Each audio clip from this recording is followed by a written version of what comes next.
बिस्मिल्लाहिर्रहमानिर्रहीम। अस्सलाम वालेकुम नाज़रीन, आप यूट्यूब चैनल देख रहे हैं। मैं इमरान खान हूँ।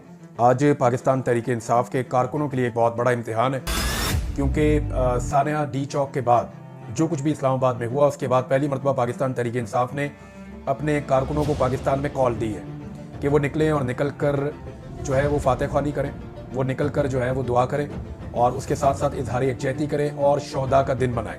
इमरान खान साहब की ये कॉल है और जो सबसे बड़ा और मेन प्रोग्राम है वो पेशावर में होने जा रहा है और पेशावर के प्रोग्राम के अंदर पाकिस्तान तहरीक इंसाफ की अहम क़यादत सारी की सारी शरीक हो जाएगी और उसके लिए तैयारियां कर दी गई हैं। अब देखना यह है कि हुकूमत ने या निज़ाम ने जो कोशिश की थी पाकिस्तान तहरीक इंसाफ के कारकुनों को मायूस करने की, वो उसमें कामयाब हुए या नहीं हुए।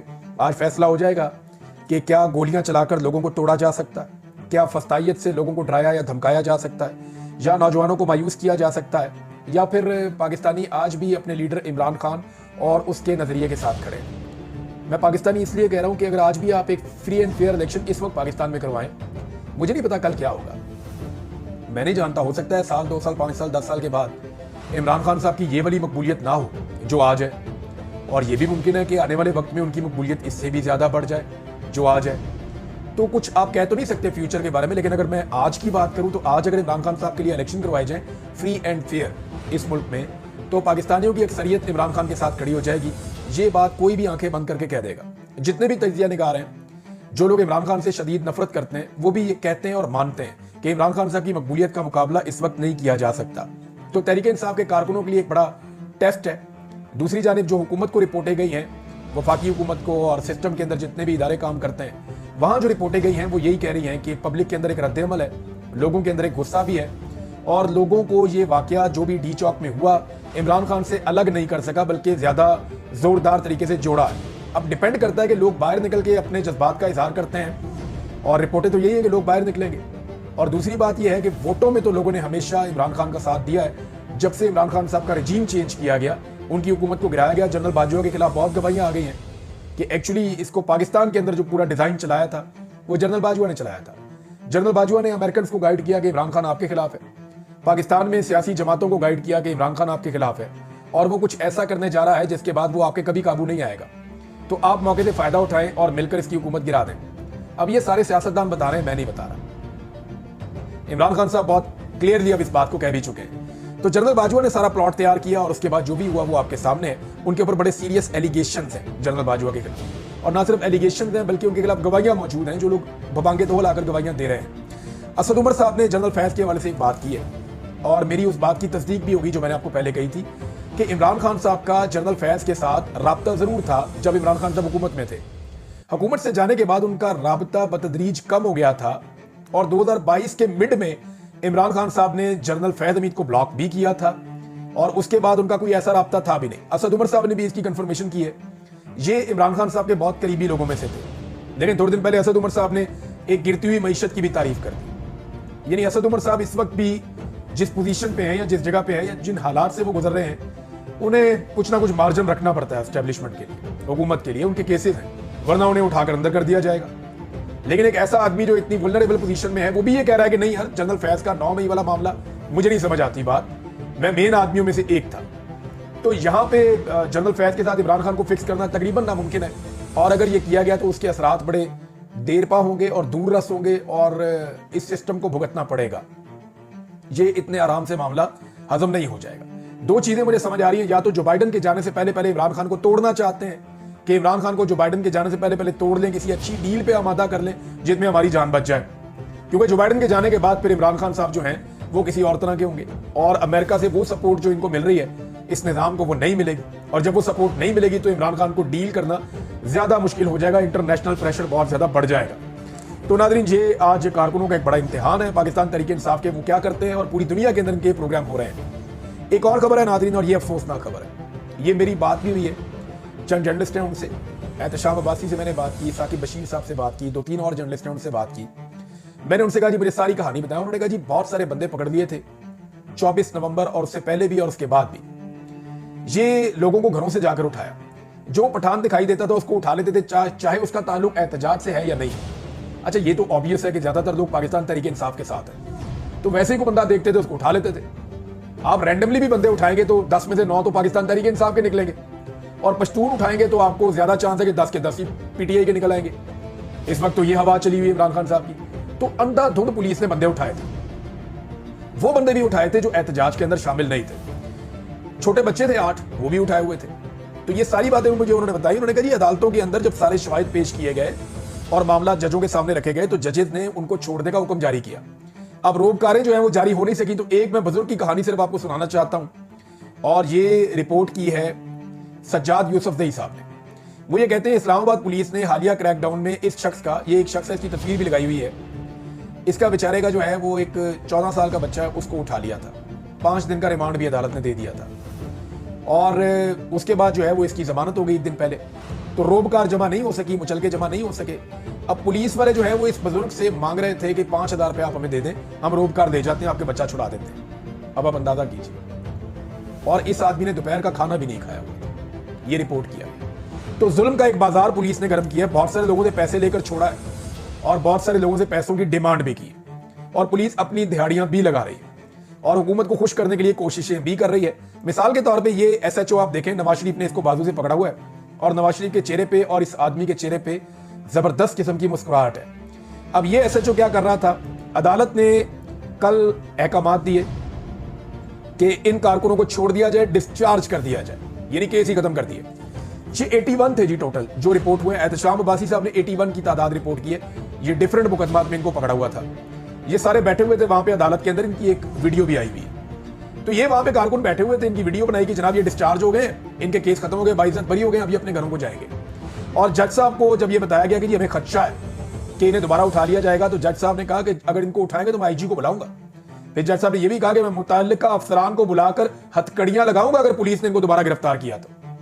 और जज साहब तो ये कहकर बाद में चले गए, लेकिन पुलिस ने इसको चैलेंज के तौर पे लिया।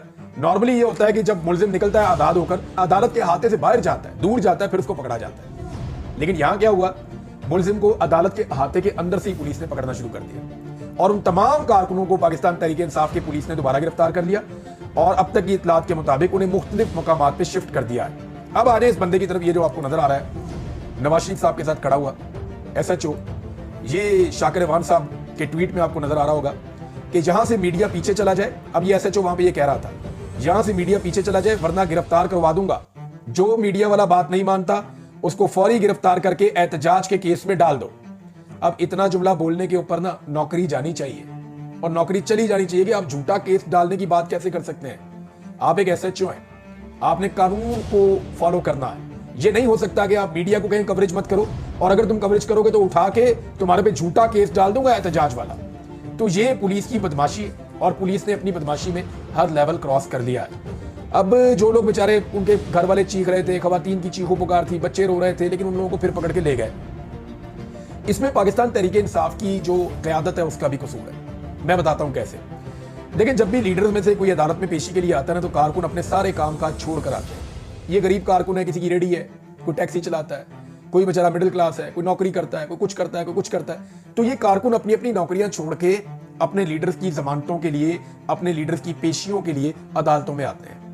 और जब भी इनको लीडर्स बुलाते हैं ये आ जाते हैं, गोलियां भी खा लेते हैं, जख्मी भी हो जाते हैं, आंसू गैस का मुकाबला भी करते हैं, अपने हाथों से कंटेनरों को भी धकेलते हैं, गिरफ्तारियां भी बर्दाश्त करते हैं, तकालीफ उठाते हैं। और ये गरीब लोग हैं, इनके घरों में कोई बहुत पैसा नहीं है, ये बेचारे हैंड टू माउथ है। जब ये काम नहीं करेंगे तो घर वाले खाएंगे कहां से। इसके बावजूद ये कुर्बानी देते हैं, अपने लीडरों के पीछे खड़े होते हैं और उनका साथ देते हैं। लेकिन जब ये कारकुन गिरफ्तार होते हैं तो लीडर नहीं पहुंचते। देखें, जब 80-80 कारकुनों का, 50-50, 100-100 कारकुनों की पेशियां हो रही हैं तो लीडर्स कहां पे हैं?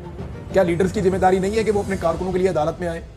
आना चाहिए। पाकिस्तान तहरीक इंसाफ की लीडरशिप इमरान खान साहब की मकबूलियत का नाजायज फायदा उठा रही है। पाकिस्तान तहरीक इंसाफ की लीडरशिप ये जानती है कि इमरान खान साहब इतने मकबूल हैं कि वो जब भी कॉल देंगे पब्लिक बाहर आ जाएगी।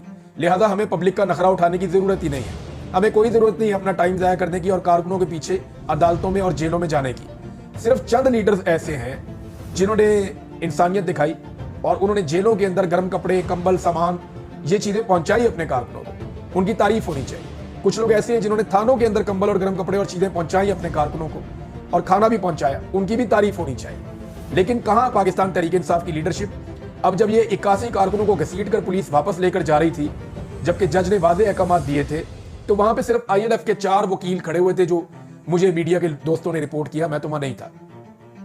उन्होंने बताया जी मुझे कोई वहां पे अंसर कियानी साहब हैं ILF के, वो थे, आमना अली साहिबा हैं, सरदार आबिद साहब हैं और मिर्जा आसिम बेग साहब हैं, ये कुछ वकील हैं, कुछ और थे। ये लोग सिर्फ खड़े हुए थे वहां पे पाकिस्तान तहरीक इंसाफ के कारकुनों को निकालने के लिए। कोई लीडरशिप वहां पे नहीं आई, कोई MNA नहीं था, कोई MPA नहीं था, कोई ओहदेदार नहीं था। बहुत सारे लोगों को ये प्रॉब्लम है कि उन्हें गिरफ्तार किया जा सकता है, उनकी अपनी जमानतें हुई, लेकिन बहुत सारे लोग ऐसे हैं जो सेनेट में जा रहे हैं, जो कौमी असम्बली में जा रहे हैं, जो सूबाई असम्बलियों में जा रहे हैं, जिनके ऊपर मुकदमात भी नहीं है। तो क्या उन लोगों की ये जिम्मेदारी नहीं थी कि वो इन कारकुनों के लिए अदालत में आते और आकर इनके साथ खड़े होते? इतनी बड़ी तादाद में अगर किसी भी जमात के कारकुन पकड़े जाएं तो लीडर्स को चाहिए कि वो फूल लेकर वहां पे अदालत में जाएं और इनके ऊपर फूल फेंकें, लेकिन इन कारकुनों की तस्दीक भी होती है और लीडरशिप बदकिस्मती से उनके साथ खड़ी भी नहीं हो रही। और ये सिर्फ एक बात का फायदा उठा रहे हैं कि कारकुन इमरान खान से प्यार ही इतना करता है कि इमरान खान 10 दफा बुलाएगा वो 10 दफा आ जाएगा। और PTI की जो लीडरशिप बाहर मौजूद है वो इस बात का फायदा उठा रही है। मेरे ख्याल में इंसानियत का तकाजा है कि जब भी कारकुन, इस्लामाबाद में करीबी तो अदालतें हैं, जब भी कारकुन पकड़े जाएं, उनको अदालतों में पेश किया जाए, उनकी तस्दीक की जाए, तो PTI की लीडरशिप कम से कम वहां खड़ी हो। मीडिया भी आता है, वीडियो भी बनाता है, वो दिखाता है मुंह पे कपड़े चढ़ाए हुए हैं, ज्यादती हो रही है, जुल्म हो रहा है। वहां पे आप खड़े होकर बात करें, वहां प्रेस कॉन्फ्रेंस करें, सिस्टम के ऊपर प्रेशर बढ़ेगा, ये नाइंसाफी कम होगी। लेकिन मुझे नहीं लगता कि पाकिस्तान तहरीक इंसाफ इसमें दिलचस्पी रखती है। उनकी ज्यादा दिलचस्पी मुज़ाकरात में है। मुज़ाकरात होने चाहिए, अच्छी बात है, लेकिन फिर भी कारकुनों का एहतराम होना चाहिए और कारकुनों की कदर होनी चाहिए, क्योंकि कोई भी पॉलिटिकल पार्टी कारकुनों के बगैर आगे नहीं बढ़ सकती। तो सिंपल सवाल यह है कि अगर कारकुन लीडर की पेशी पे आ सकता है तो लीडर कारकुनों की पेशी पे क्यों नहीं आ सकता? सादा बात है। अब आ जाए नाज़रीन एक और अहम केस के ऊपर, जिसमें पाकिस्तान तहरीक इंसाफ ने इस्तगासा दायर किया हुआ है 26 नवंबर डी चौक साने के हवाले से। और उसमें उन्होंने CCTV फुटेज हो गई, या लापता अफराद हो गए, या जख्मी अफराद हो गए, या शोहदा हो गए, उनके हवाले से वज़ीर आज़म पाकिस्तान को, वज़ीर दाखिला को, वज़ीर दिफा को, वज़ीर इत्तलाआत को, IG इस्लामाबाद को, DIG को, SSP को, सबको फरीक बनाया हुआ है। अब ये सारे लोग इसमें फरीक हैं। ये केस 23 तारीख तक लगा दिया है जज साहब ने। अब ये जो जज साहब हैं, सेशन जज आजम खान साहब, इनका अपना नाम जो है वो कमेटी में आ गया है हाई कोर्ट के जज के लिए, लिहाजा इन्हें ये केस नहीं सुनना चाहिए था। अब मैंने जो वकला से बात की और जो कोर्ट रिपोर्टर थे उनसे बात की, तो उन्होंने कहा जी पाकिस्तान तहरीक इंसाफ को 2-3 चीजें तो फौरन करनी चाहिए और उनको इसमें रिलीफ मिल भी जाएगा। नंबर 1, पाकिस्तान तहरीक इंसाफ को अर्ली हियरिंग की दरखास्त पीर वाले दिन डालनी चाहिए। यानी ये इंसानों का कत्लेआम हुआ है, लोग लापता हैं और एक बहुत बड़ा सानिया है, पूरी दुनिया में इसके ऊपर रिपोर्टिंग हो रही है, आवाज उठ रही है। ऐसा नहीं हो सकता कि 9 दिन की 10 दिन की तारीख डाल दें जज साहब, तो ये तो एक ज्यादती है। पीर वाले दिन पाकिस्तान तहरीक इंसाफ को एक दरखास्त डालनी चाहिए जिसमें तहरीक इंसाफ लिखे कि इस केस की अर्ली हियरिंग की जाए, इसकी जल्द समाअत की जाए, नंबर 1। नंबर 2, पाकिस्तान तहरीक इंसाफ को जज साहब को यह कहना चाहिए कि जी आपका क्योंकि नाम आ गया है और आप हाई कोर्ट के अंदर जज बनने जा रहे हैं या आपको कंसिडर किया जा रहा है, लिहाजा आप इस केस से अपने आप को अलग कर लें और कोई एक ऐसा जज इस केस को सुने जो इसको तवातर के साथ सुन सके और इस केस को लंबा चला सके, क्योंकि ये बहुत इंपॉर्टेंट केस है।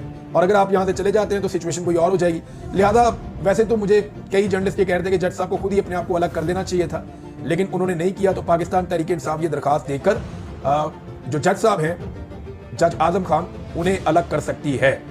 और तीसरी चीज जो बहुत इंपॉर्टेंट सबने इसके ऊपर जोर दिया वो ये है कि पाकिस्तान तहरीक इंसाफ की क़यादत को अदालत में आना चाहिए, चाहे अर्ली हियरिंग की दरखास्त लेकर आए, चाहे जब भी इसकी हेयरिंग हो उसके अंदर आना चाहिए। कम से कम भी 10-12 सेनेटर्स खड़े हों, कोई 40-50 MNAs खड़े हों। इसके अलावा वहाँ पे जो MPAs हैं, खैबर पख्तूनख्वा से हैं, अगर वो आ सकते हैं, पंजाब के हैं वो आ सकते हैं, और जो पार्टी के ओहदेदारान हैं, तो 150 ऐसे लोग वहाँ पे खड़े हों जिनके खड़े होने से एक सिस्टम को सपोर्ट मिले, अदलिया को, और उन्हें लगे कि अवामी मुंतखब नुमाइंदे यहाँ पे इंसाफ लेने के लिए आए हैं और फिर इंसाफ हो। ये अगर इस तरह फॉर ग्रांटेड लेंगे और वहाँ पे मौके पर नहीं पहुंचेंगे तो अदालत से इंसाफ मिलने की तवक्को भी कम होती चली जाएगी। जितना अहम ये केस है, अगर इसमें इंसाफ हासिल करना है तो पाकिस्तान तहरीक इंसाफ की क़यादत को खुद बार बार अदालत जाना पड़ेगा। तहरीक इंसाफ की क़यादत तमाम चीजों में, यानी इलेक्शन इन्होंने कैसे लड़ा, सारे अपने अपने इलाकों में कमीन गांव में छुपे हुए थे। सिर्फ इमरान खान साहब का टिकट मिला, सोशल मीडिया में बताया जनाब मेरा ये इंतखाबी निशान है, 1 रुपया खर्च नहीं किया, सब जीत गए। जो जीत कर आए वो ऐसे ही जीत कर आए ना। तो सियासत तो मुफ्त की हुई है। शाम को जाओ कोई ना कोई टॉक शो करने, असेंबली में जाकर बैठ जाए, और कुर्बानी देनी नहीं पड़ी पाकिस्तान तहरीक इंसाफ के लोगों को। कुर्बानी दिया या तो कारकुनों ने या चंद लीडर ने। जिन्होंने कुर्बानी दिया या तो वो रूपोश हैं, या वो बेचारे सारे इस वक्त भी गिरफ्तार हैं, या इमरान खान साहब की तरह वो भी सजाएं काट रहे हैं। तो नॉर्मली जो लोग बाहर मौजूद हैं, इनकी तो कमेटी निकली है, ज्यादातर लोगों की, मैं सबकी बात नहीं कर रहा, कुछ लोगों ने बड़ी कुर्बानी भी दी है। तो अब इन लोगों को पहली मर्तबा जिम्मेदारी उठानी चाहिए, अदालतों में जाना चाहिए। जब इमरान खान साहब के केसेस चल रहे थे तब भी हम बार बार ये कहते थे कि इमरान खान का केस चल रहा है हाई कोर्ट में और पाकिस्तान तहरीक-ए-इंसाफ की क़यादत नहीं पहुंच रही। तब भी बार बार इस बात की निशानदेही की गई थी और उसके बाद फिर इमरान खान साहब की बहनों ने आना शुरू किया, फिर ये कॉल करते थे, लोगों को बुलाते थे, फिर लोग पहुंचते थे हाई कोर्ट में। तो आप देखें उसका नतीजा कि फैसला इमरान खान साहब के हक में इसलिए आया कि अदलिया को महसूस हुआ कि कम से कम ये है कि हम पे अगर दबाव दूसरी तरफ से आ रहा है तो एक सपोर्ट भी आवाम की हमारे साथ मौजूद है, हमारे साथ एक लेवल से ज्यादा ज्यादती नहीं हो सकती। इसी तरह से अभी भी पाकिस्तान तहरीक इंसाफ को अपने कारकुनों के साथ भी खड़े होना चाहिए और जो शहीद, लापता और जख्मी कारकुन हैं उनके मामलात को भी अदालत में लड़ने के लिए पाकिस्तान तहरीक इंसाफ की क़यादत को आना चाहिए। तो ये जनाब अब तक की इतलात हैं और चीज़ें मैंने आपके साथ शेयर कर ली हैं। इसमें एक चीज़ नाज़रीन मैं आपको और बताना चाहता हूँ, ये मुजम्मल असलम साहब का एक ट्वीट है और इसमें उन्होंने बड़ी अहम इंफॉर्मेशन दी है। मुजम्मल असलम साहब का कहना है कि शहबाज शरीफ साहब की हुकूमत की जो कारकर्दगी है फिलहाल वो ये है कि टैक्स हदफ ये पूरा नहीं कर सके, पैसा इकट्ठा नहीं कर पा रहे। जो पाकिस्तान में शरह नमू है वो 1% है, ज़राअत जो है पाकिस्तान की वो मनफी में जा रही है, सनती तरक्की पाकिस्तान में 0% है, कॉर्पोरेट प्रॉफिट ग्रोथ जो है वो मनफी है, गुर्बत की शरह में पाकिस्तान में इजाफा हुआ है, स्टॉक मार्केट से बैरूनी सरमायाकार मुल्क से तेजी से वापस जा रहे हैं, बैरूनी सरमायाकारी तारीख की कम तरीन सतह पर है, हुकूमत 2 साल से बैरून बॉन्ड जारी नहीं कर सकी है, क्रेडिट रेटिंग तारीख की निचली तरीन सतह पर है, कुव्वत खरीद और बेरोजगारी में इजाफा हो रहा है, मुल्क से हिजरत में बेलगाम इजाफा हुआ है और अब तक 2 साल में 18 लाख से ज्यादा लोग मुल्क छोड़कर चले गए हैं। दोस्त ममालिक से सरमायाकारी का इंतजार सिर्फ याददाश्तों तक है, यानी MOU साइन कर देते हैं और कुछ नहीं होता, सिर्फ झूठे वादे होते हैं। तरक्याती अखराजात में कटौती कर दी गई है, सूबों के पैसों की अदायगी नहीं की जा रही, उसमें ताखीर की जा रही है, कर्जों में मुसलसल हुकूमत बहुत तेजी से इजाफा कर रही है और रिकॉर्ड कर्जे ले रही है, महंगे तरीन कर्जे ले रही है। सनतकार और किसान बेहाल हो गए हैं। दुनिया में टैक्स की शरह सबसे ज्यादा बढ़ गई है, टैक्स हदफ से पाकिस्तान बहुत पीछे है और दहशतगर्दी में भी इजाफा हो रहा है। ये जनाब इस हुकूमत की कारकर्दगी बयान की है माहिर मईशत मुजम्मल असलम जो पाकिस्तान तहरीक इंसाफ से ताल्लुक रखते हैं उन्होंने। अब तक इतना ही, अपना ख्याल रखिएगा, अपने चैनल का भी। अल्लाह हाफिज़।